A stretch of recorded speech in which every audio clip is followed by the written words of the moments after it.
Hi everyone, in this lecture video, I'll be discussing the general stereoselectivity in chemical reactions, generally speaking, and then we will focus and discuss the stereoselectivity in radical halogenation reaction. So first, let's talk generally about stereoselectivity. What is it? Stereoselectivity refers to the selectivity of one enantiomer over the other in case the product being produced is a chiral substance. Because we can see that if the product is chiral, they can either have the R configuration or the S configuration. And if the reaction is not selective, we will be producing both of those. Versus if the reaction is selective, where one of the enantiomer are being produced over the other, then that is when we will have a stereoselective reaction. So first, what dictate and control whether there will be stereoselectivity or not? Then the answer is actually the structure of the transition state that dictate the stereoselectivity. Okay, and again, stereoselectivity refers to favoring of one of the enantiomer over the other. And here is how it typically would go. So first, in chemical reaction, we have seen already where we would be producing intermediates, right? So in this case right here, let's say an intermediate is being produced, and it will be existent in its most stable conformation. And then the intermediate would then react with another reagent. So in the case of a radical halogenation reaction, another chlorine or any other type of reagent can come in case it is a different reaction, to interact with this intermediate right here to produce a transition state structure, right? And in this case right here, the reagent can interact with the intermediate in which it can approach from the top part of this intermediate or the bottom part of this intermediate right here, creating these two different transition states. So when the reagent approach from the top face, we will be producing this transition state. Versus if it were to approach from the bottom, we'll be producing this transition state right here. And this transition state right here, so far right now, it still is achiral. But now, on the next step, after the bond is being producing to produce this product right here, if the reagent were to approach from the top, and then we can then see this come in the act, converting this trigonoplanar carbon right here into a tetrahedral carbon. And here in this case, it kind of pushed down on this a little bit, where this now would be on the plane and point down, and this would then be dash point down, and this would be wedge point down. And now the bond between this reagent and this carbon right here would be produced, and this would be this bond. But now we can then see that depending on what R1, R2, and R3 would be, it can become a chiral product in case they are different. So that will be the products if the reagent were to approach from the top face and producing this transition state. If the reagent were to approach from the bottom face of the intermediate, now we'll be producing this product instead. And the relationship between these two products right here will be, they will be enantiomer. And they are mirror images of each other. So in general, we see the following. If they are different for the direction of attack, where the reagent come in to attack the intermediate. And so if there's no preference, then a racemic mixture would be produced. So one term that we want to focus in here will be the term racemics. So racemic refer to a mixture of two enantiomer. So whenever we have a mixture of two enantiomer producing in roughly equal amount without any selectivity, then we'll call this a racemic mixture, or a equal mixture between the two enantiomer. Versus if there is preference in the direction of the attack, then now we would have stereoselectivity, and that is when we will have an enantiomically pure product. And enantiomically pure means that one enantiomer is being produced over the other. So the reaction is more pure of one enantiomer over the other. And that is when we will have a stereoselective reaction. So in the end, it is the direction of attack that dictate whether or not there will be a stereoselective selectivity in the reaction. And here are the factors that can affect the direction of the attack. First, steric hindrance. Looking at the structure of the intermediate, depending on what R1, R2, and R3 would be, or their steric hindrance differences. For example, depending on what R1, R2, and R3 would be, one of them may be more steric than other. So it can make the top face more steric or the bottom face more steric. But then steric hindrance will be one factor that can affect the direction of the attack. And the bigger the group, or the bigger the differences between the top face and bottom face, when it comes down to steric hindrance, then the more selective the reaction would be. And so the reagent would most likely attack from the side the less bulky. And second, chiral or achiral intermediate. Depending on the types of intermediate in here, this intermediate can be chiral or achiral. So when the intermediate achiral, the fact that achiral tell us that the top face and the bottom face would not be equal, right? Because there have to be some differences in the structure. So in case we have a chiral intermediate, that is because R1, R2, or R3 have a chiral center in them. So this is when we would not have a sterically equivalent from the top face and the bottom face. And that when we'll have stereoselectivity. So again, if the intermediate is chiral, that is when the reaction will be stereoselective. Versus if the intermediate is achiral, that would then mean that both the top face and the bottom face will be somewhat equal in terms of steric hindrance. And that is when the reaction would not be stereoselective. And the third factor, a chiral catalyst or an asymmetric catalyst. So this catalyst right here can use to direct the reagent to one side more than the other, and therefore providing stereoselectivity. So how most catalysts typically work is that they bind to the intermediate, then also bind to the reagent, and direct them, or basically making either the top face more steric or the bottom face more steric, and therefore allowing the reagent to attack the side that is less steric. So that's how chemical catalysts may work. And again, it binds to the intermediate and kind of block out either the top face or the bottom face, creating the two sides of different steric hindrance, and therefore favoring the reagent to attack from either side. And lastly, enzyme. And this is basically how our body works by using enzyme. The enzyme can actually interact with the reagent and the reactant and orientate them. So that way, the reagent would attack from a particular orientations or a particular size on the intermediate, and therefore become stereoselective. So these are the four factors that can affect the stereoselectivity in chemical reactions in general. Now, let's now go over the stereoselectivity in radical halogenation reaction. And hopefully, we'll be applying what we have learned in this four factor to further explain what happening in radical halogenation reaction. Now, so many halogenation reactions produce chiral product. And for an example, if we were to start out with butane, here in this case, that's butane, and reacting this with bromine. So here in this case, butane, this is achiral, right? And when this react with bromine, we know that bromine has selectivity, much greater selectivity for secondary over the primary, right? In this case, whether they go to this carbon or this carbon, it all produces the same product. So here in this case, the bromine can either go to this carbon or this carbon. So that, and they're the same thing. But now, when it go to this carbon right here, either which carbon, it will make this carbon become a chiral center.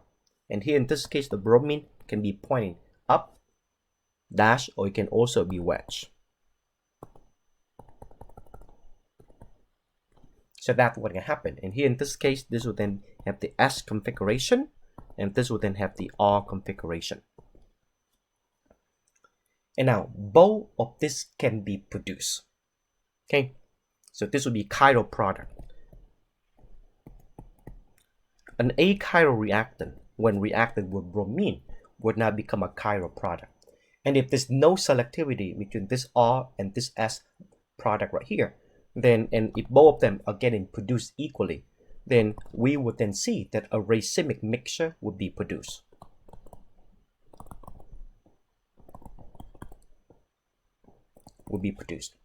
And to draw and represent a racemic mixture, we can draw the following. We can use this wiggle bond right here and put the bromine. So this wiggle bond right here implies they can be up or down, but then that is one quick way how to draw a racemic mixture. So again, we can draw both of this out, or we can draw one that have this wiggle bond right here, and they would imply both the dash and the wedge version of this product would be produced. Or we can draw simply one of the product, and then we do plus En, meaning plus the other enantiomer. So we draw one enantiomer and say plus En, meaning the other enantiomer would also be produced as well. So those will be several ways how to indicate that we are having a racemic mixture in a reaction. So why did this reaction right here produce a racemic mixture? Let's consider what happened when we draw the reaction mechanism. So let's say here, this carbon, it is carbon right here, where the bromine is going to. And this is butane right here. So first, after this undergo hydrogen abstraction to produce this intermediate right here is achiral. And again, this electron right here is not considered to be an atom or a group. But so in this case right here, it has only 3 different things connected to this carbon. And again, this radical carbon right here, this is trigonoplanar. So this is achiral right here, because it don't have 4 things connected to it. And there's no other group in this intermediate that will be chiral.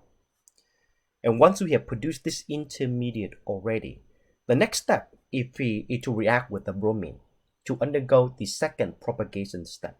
And now the bromine can either go and approach from the top phase, in which this will be a transition state structure right here, or the bromine can also attack from the bottom, in which this will be the transition state structure. And in this case right here, these 2 transition state structure are roughly equal in energy. Okay, so they're in energy, and therefore both of them would be produced, and one is not favored over the other, because sterically speaking, the top phase and the bottom phase would be the same thing. If the bromine were to attack from the top phase, will produce this product, and this would be the S product. Versus if the bromine were to approach from the bottom, will be producing this product, and this would be the R product right here. And in this case, we can see that these 2 products right here are enantiomer, and both of them are getting produced because the transition state structure leading to these 2 products are equal in energy. Now, let's now consider a different scenario. What happens when we start out with a chiral reactant rather than the achiral reactant? So in the previous example, we start out with an achiral reactant, and that leads to the formation of an achiral intermediate. But what happened now if we were to start out with a chiral reactant? So here in this case, let's say we start with this product right here, and now we further doing bromination on it. When we do bromination on this S2-bromobutane right here, the chlorine, technically speaking, it can go to either this carbon or any of this carbon right here. But the major product will be the one where it be going to this carbon. Saying chlorine have some selectivity, but they're not as selective as the bromine. Okay, so there's many products that can form, but here in this case right here, let's only focus on the product where the chlorine is going to this carbon. And now let's label them carbon 1, carbon 2, carbon 3. So let's only focus on the products where the chlorine is attacking the carbon 3. Now the product that are possible will be as follows. That does not affect any stereochemistry on the carbon where the bromine is connected to, right? But now the chlorine, when it added into this carbon 3, it can be added either point down, or it can also be pointed up. So again, the stereochemistry on the carbon 2 where the bromine connected to should not be affected. But now the chlorine can be added up or down. So those will be the two possible products right here. And here is the data right here. When it comes down to the yield between these two products, 25% of the bromine will be pointing down, and 75% of the product will be where the chlorine is pointing up. So here in this case, we do see that this is stereoselectivity, because one of the enantiomer is in favor over the other. So in this case, this is a stereoselective reaction. So why this reaction right here is stereoselective? Let's consider what happened. And again, we only consider the attack at the carbon-3. So here in this case right here, first, after the propagation step to produce the to now undergo hydrogen abstraction and producing this product right here, this intermediate, then what we have ourselves now will then be a chiral radical intermediate. And the reason why that it's chiral is because this carbon-2 right here is a chiral center. Again, the carbon-3 where that did not become a radical, this is not chiral, but the product is chiral because that there is a chiral somewhere else on the intermediate. So here in this case, and now we can see that this intermediate right here will rotate around to find its most stable conformation and stay in that most stable conformation. And now the next step is when the chlorine come in to interact with this to undergo the propagation step number 2. And here in this case, the chlorine can either approach from the top or from the bottom. But now, is this selectivity between the top phase or the bottom phase or not? Let's consider what happened.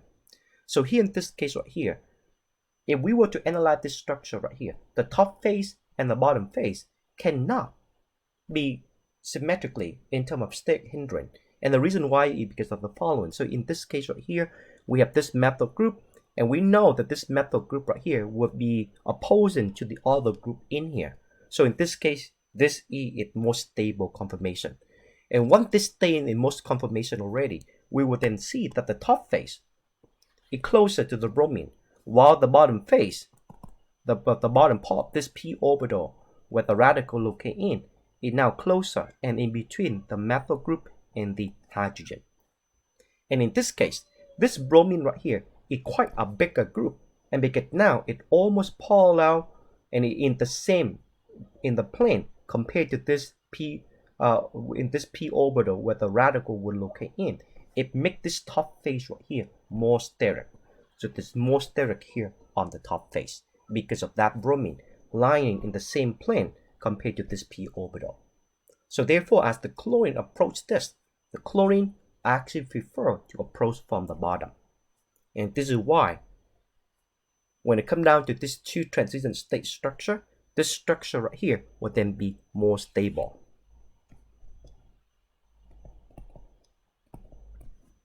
And therefore, it produces more, or it have lower activation energy, and therefore it can happen more and faster, and that's why that we are producing this product right here, where the chlorine will be added on the bottom, versus the other product where the chlorine will then be added on top on the same size as the bromine. So here the bromine and chlorine are added to the same side, versus here bromine and chlorine are added to opposite side. And therefore this will be this two product. So here on this product, bromine and chlorine are on the same side, versus here bromine and chlorine are added to different side. And this is the major product right here. So in conclusion, if we were to start out with a chiral reactant, we will have a chiral intermediate, and a chiral intermediate basically are not sterically equivalent on the two sides, and this is why that the reagent would prefer to attack one side over the other, and the transition state structure that it be producing would not be the same in energy, and therefore one is in favor over the other.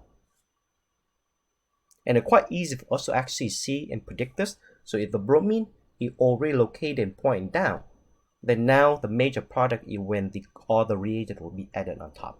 And that's how easy it would be for us to predict the product quite quickly.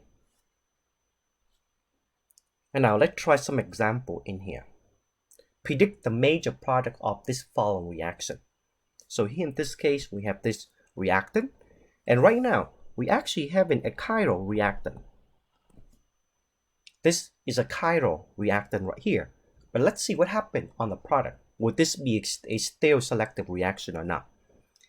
And although that this is a chiral reactant, this reaction actually destroys its stereochemistry. Because here in this case right here, when we do bromination, we know that the bromine will be selective for this tertiary carbon right here. So we will convert this into a radical. When this becomes a radical, now it loses its stereochemistry. So it becomes achiral.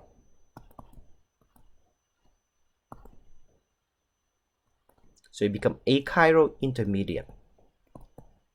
Because the chemistry actually happened at that chiral center. Therefore, convert this into an achiral intermediate. And now on the next step, when the bromine is being added to undergo the second propagation step, it can be added on top, or it can also be added on bottom. So this is why that for this reaction right here, we will be producing a racemic mixture. So we can actually wiggle this bond right here and put the bromine, and this would then indicate this is a racemic mixture.